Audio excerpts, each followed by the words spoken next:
This video is going to be a video that addresses a topic I often talk about in my coaching sessions, and I want to bring some clarity to the dynamic of this decision that you are making. The idea is inefficient interaction. I use that term a lot. So what exactly is inefficient interaction? Let's go ahead and get started and get into this video. Banana slam jam.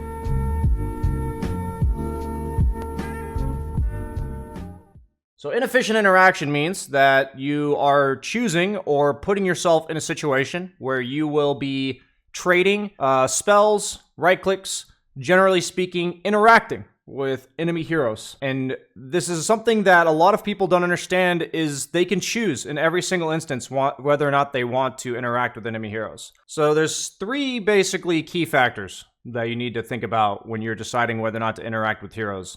This video is largely talking about like the 4 to 10 minute period of the game, where it's still kind of the laning phase and there's a lot of 1v1s going on. Is first and foremost, do I win the trades? If nobody dies or there's no kill threat going on here, that comes with understanding matchups and making a guess of whether or not you will win the trade and kind of getting a feel for that over time. 2, is there any beneficial kill threat or pressure on an objective that I can achieve by hitting this guy or interacting with this guy? That kind of goes hand in hand with if there's any way for this to backfire. So does he have a way to kill me? What is the possible repercussions of me interacting with this hero in regards to my own safety? And then the third one is if there's something better for me to do. So in this case, it's not a matter of the interaction itself necessarily being that bad, but the interaction just isn't very good for you, especially when you're looking to farm as a carry,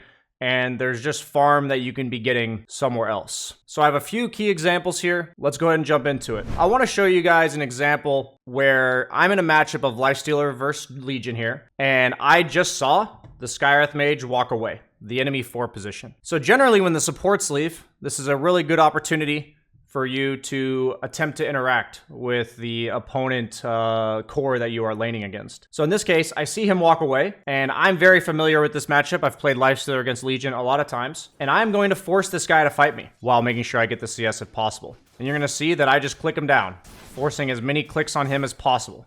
And you can see that he's kind of willingly fighting me back, and I'm going to keep forcing him to fight me here. And a big part of what's happening at the 4-minute mark is not only that I'm benefiting from these trades, is that I'm also not missing any CS, and I'm not high enough level or high enough farm to also jungle. So you're going to see here, I'm even going to force more. I'm just forcing him to fight me. I dare you, bro. Fight me. Fight me, fight me, fight me. He thinks he wins this, and he doesn't. So he ends up having to go back to base after this creep wave because I hit him so many times. So this is an example of me choosing to interact with him because over that course of 35 seconds, I missed one creep, which he denied, and now he's being sent back to base. So I wasn't strong enough to jungle. I only missed one creep, so the other options in lane weren't that great.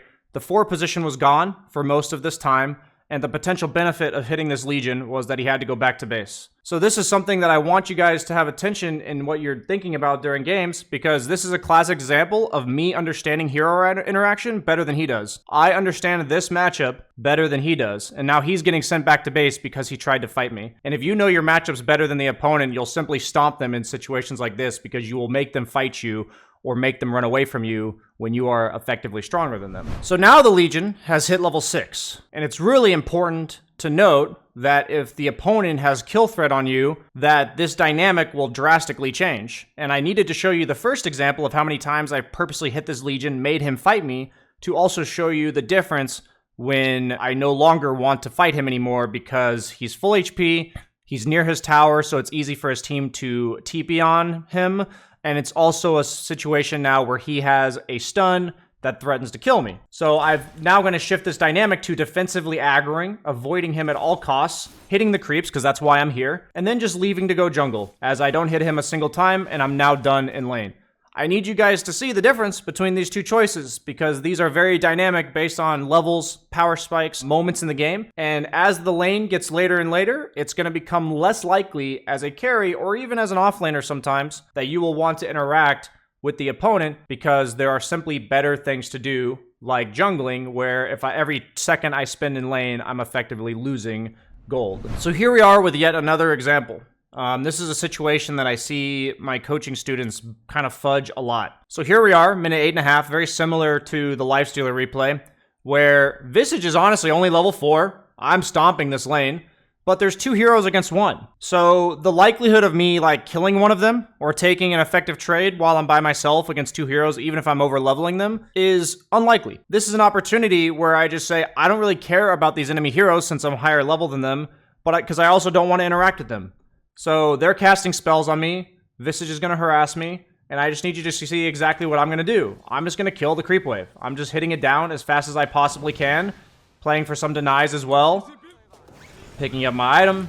So I'm going to go back to lane, and even though Visage is level 5 and I'm level 7, there's a lot of jungle camps for me to be hitting, and I know Visage is going to hit level 6 very soon. So I'm just going to ignore his existence. I'm going to hit the creeps. He's casting spells on me, and I'm just going to act like he doesn't exist. I'm going to kill the creeps real quick. And then I'm going to effectively do the same thing one more time, where all I'm caring about is creeps. Notice how there's literally no interaction between me and the Visage. He's hitting me a bunch, but I'm not wasting my time on this pleb. And now that allows me to push the lane, hit the tower a bit, and now back off to jungle. And the emphasis of all of this is look at how much I was hitting creeps, look at the hitting the tower, and looking how much I actually interacted with Visage. Yes, he's hitting me, it's annoying, he's harassing me or whatever, but having a sustain item and knowing that there's not much benefit to trying to kill this guy because I'm level 8 and he's level 5, and I just want to farm as a carry player, that one of the best things you can accomplish as a carry player is to simply be able to ignore your opponents who are in front of you. But this also applies for other roles, and we'll be seeing that when I show you in the 2 replays from now. So interaction efficiency can also come as early as like super early laning phase. Here we see at 2 minutes. And an example of this is Naga Siren versus Tidehunter. My effective use of harassing trading resources is for my illusions to hit somebody and proc Riptide. That's not very good against Tide because he has innate block and he also has Anchor Smash to drastically reduce the damage of my illusions and kill them pretty conveniently. So what that means is that my spells are most impactful against the support. And this is going to happen a lot in your lanes where your spells are more effective against one of the 2 people you're laning against than they are against the other one. So what that means is I will back off and I will summon my illusions and I'm going to send 2 of them at the Rubik away from the Tidehunter. So even though I'm in a lane where my hero's abilities aren't very good against the core I'm laning against, I can still effectively zone the support by sending my illusions at the guy that they're more impactful against. So not only is an efficient interaction talking about whether or not you choose to interact with the opponents, but it's also about how you choose to interact with the opponents and which one you choose to interact with based on your spells and matchups. So I've had people ask me about matchups like this, on a hero like Naga where they deal with your illusions really well. Separating your illusions and sending them on the support that doesn't deal with you is a perfect way to deal with inefficient interactions in lane, making you take better trades and securing your own farm. So my last example is using the mid lane as an example, where right here I'm playing Primal Beast against Zeus. And early game, before I have ulti, before I have like phase boots to catch up to him after he leaps, it's pretty impossible for my hero to actually do relevance amount of damage to the Zeus. Because if I ever go on him, he's just going to press Heavenly Jump and get away from me. So this is an example where I try to minimize the amount of time that I'm playing in lane. So for mid, you're considering runes, you're considering rotating. There's a lot of other options that you have that are not just directly laning against this guy. So I get level 3, I know the runes are coming out, and I'm going to minimize the amount of time that I'm interacting with this Zeus by killing the creep wave immediately and getting out. Right? And even then, he used a lot of resources to bring me to really low HP, but notice how I'm not going to do much to him by playing the lane. I kill all of the creeps, and then now that frees me up to go get a rune with minimal interaction with the Zeus. You're going to see the same thing here, where I know I just want to kill the creeps as fast as possible, which is then going to allow me to go pick up the bounty rune, stack a camp, pick up another bounty rune. I'm even farming the stack. And then I come back to lane, knowing that, once again, this is all motivated or inspired by the fact that I don't do anything to this Zeus. So I don't need to care about shutting down his farm. I just need to play for my own game and my own hero strengths. So I'm going to show up to lane again, quickly use my spells to clear it. And Primal Beast is a hero that can roam really early. So in this case, as a mid, I talk about runes, I talk about stacking camps, I even talk about ganking. If you minimize the amount of time that you're playing on top of the creep wave as a mid laner, where notice how I've literally spent 0 resources dealing with Zeus, I've like tanked a lot of his spells, but I've spent all my resources killing the creeps, that's going to give me all the time in the world to roam freely around the map. I'm going to stack a camp, Once again, picking up a rune, farming one more wave, and I'm going to do this quick again, right? Use my spells, clear the wave and leave. And now I'm level 5. I see an opportunity to gank. All of this is set up by the fact that I spent as little time as humanly possible in the mid lane itself. And it sets up a convenient little double kill where I can now go back to my lane. So this form of inefficient interaction comes in so many different shapes and sizes.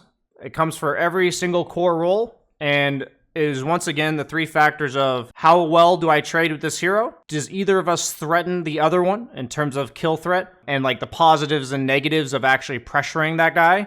So in this lane, I specifically felt like I didn't trade with him well, and I also couldn't kill him. And then 3, what else can I be doing? Can I be farming, picking up runes, stacking camps, ganking? And if you combine these 3 factors, the more you know about them, the better you understand them, you'll add up the ability to know how long you want to play in lanes, how much you want to trade with the enemy heroes, and then you'll know exactly what you'll want to do in the game based on your hero's strengths and weaknesses. So I hope you guys enjoyed this video. Just a little bit of talk about inefficient interaction in the first 10 minutes of the game. And thanks for watching. Like, comment, subscribe, all that stuff.